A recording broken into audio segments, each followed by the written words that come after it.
Perch at Health First. So I want to make sure you can. Sure. Yeah, I appreciate all the comments. And so I'll just sort of add on top of what was already said, because I'm aligned 100% with the feedback, specifically around access being one of the biggest issues, but the fact that just having an insurance card is only 20% of the reason why someone will be healthy. So as a health plan, we are thinking about whole person health and how can we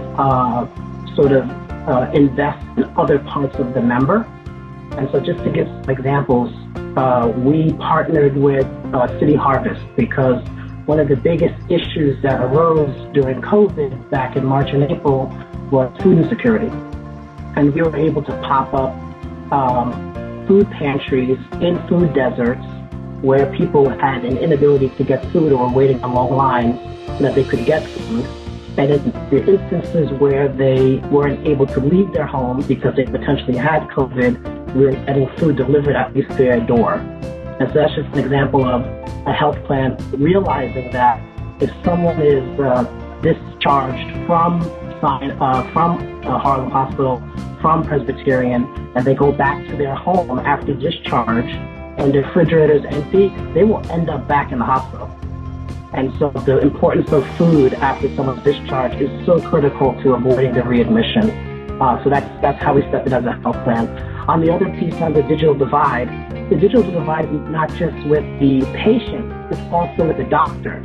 There are many community physicians, they're called FQHCs, Federally Qualified Health Centers, small doctors, these are small business owners that had closed because of the pandemic. They don't have the wherewithal or the technology or the money to fund telemedicine. So it wasn't just the fact that the member could not have a phone or did not have the minutes to talk to their doctor. It was also that the doctor didn't have the technology to talk to their member. And so we accelerated our mobile app launch, and our mobile app gives access to a teledoc, which is a telemedicine vendor. And if the physician also had telemedicine services, they could also access the member through that panel as well. But then we also help these community physicians with technology so that they could start talking to their patients as well, because these were also, many of them, minority small business owners that were closed because of COVID. The last piece I'll just mention is on aligned incentives. And so there was a discussion on implicit bias. One of the ways to combat implicit bias, we believe, is through a quality incentive program. I'm happy to say that both Harlem Hospital and Presbyterian participate in the Health First Quality Program. And what it does, it actually pays more money for outcomes. And so an example is, if a woman is over 40, their doctor's rewarded if they get their mammogram. If a patient has diabetes, a doctor's rewarded if they do a foot exam. Those are aligned incentives that avoids implicit bias, because then you don't have different treatment based on race or ethnicity, because they're getting rewarded to do it to everybody. And so it's a way to try to make sure that, Atul Gawande talks about checklist manifesto. There's a way to make sure that the same level of care is being given to everybody and that everyone gets the same access to care. And then the last piece I just mentioned, because everyone was touching on so many important topics, was think about the Bronx. So when Cross Bronx was created, the Cross Bronx Expressway, it was done after there was a shift of people that were non-minorities leaving the Bronx. Minorities moved into the Bronx, and then they needed a pathway to get from suburbs into New York City. So they built the Cross Bronx Expressway. They literally built the highway through low-income populations that were black and brown. The outcome of that, many years later, the Bronx is one of the highest places of asthma for pediatrics, for children, because they literally live under a highway with trucks passing by. So how do we combat that? We actually work with organizations and examples like Air NYC, where they're going into homes, they are teaching parents how to use their inhaler with their child. They're also looking for mold in the house. We're also looking for a potential rats, roaches, mice, feces, all those types of things, cleaning it out.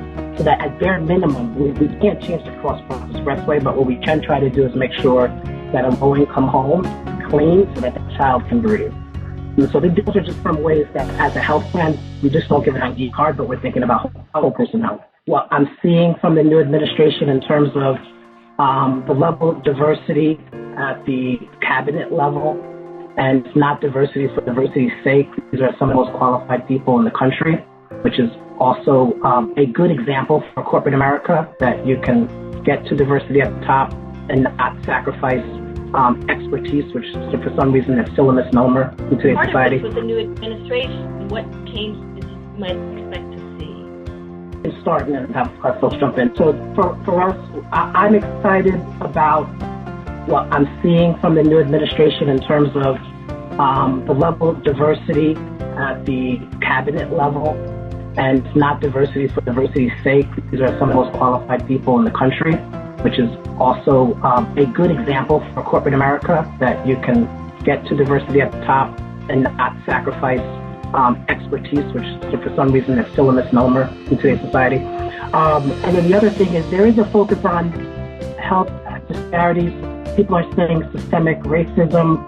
People are saying systemic bias. There was executive orders written by President Biden on racial equity in healthcare. So that's a start. That's a good framework. Things that we could see change are, I think, examples about paying for outcomes, rewarding doctors that can partner with community-based organizations to go above and beyond around the member. So, for example, there's really no incentive today for a hospital or a physician to partner with City Harvest to make sure this gets food. That should be part of the reimbursement, to say, if I discharge a member and they don't have heat in their house, how do I make sure they have heat in the house, or how do I make sure they have food in their refrigerator so they don't come back? That's not, it's kind of like separated today. It's very part and parcel. And I think the other piece too is also around ethnic concordance research. So ethnic concordance just means you can find a doctor that looks like you, speaks like you, comes from the same background. There's lots of research that says outcomes are better, adherence is better, talk time is longer between the physician and the patient. And we need to invest so that there is more of an opportunity for people to find doctors they want to talk to. What are the programs to remove debt so that people can go to school, become a physician, and not be saddled with debt? What are the federal government programs that will make sure that people can find doctors that look like them, because they tend to speak up more and be more open and honest about their sickness? That means the doctors can actually treat them better. And then I think implicit bias also will be sort of reduced the more we talk about it. So there's a study from the Philadelphia Children's Hospital where they actually did an IET test, implicit bias test, which is a validated study by Harvard. And they found like 95% of the residents had a negative connotation towards Black patients. And it was even that they thought they weren't going to listen, or as was said previously, oh, they have tough skin, so, we can put needles in them and it won't hurt them. And acknowledging the bias, then you can actually change it. If you can't even acknowledge it, you can't change it.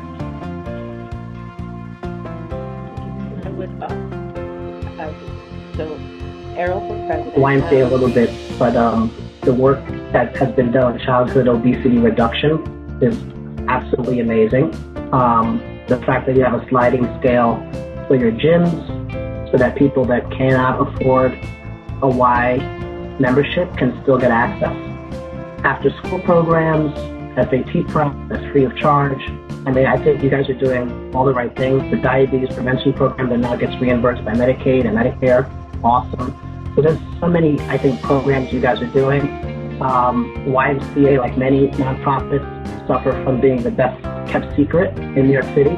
So it's just getting the word out at the power that you guys have. I mean, the new immigration centers, which are now allowing immigrant populations to enter into New York with a hand that they can navigate and find out all the different programs they're eligible for.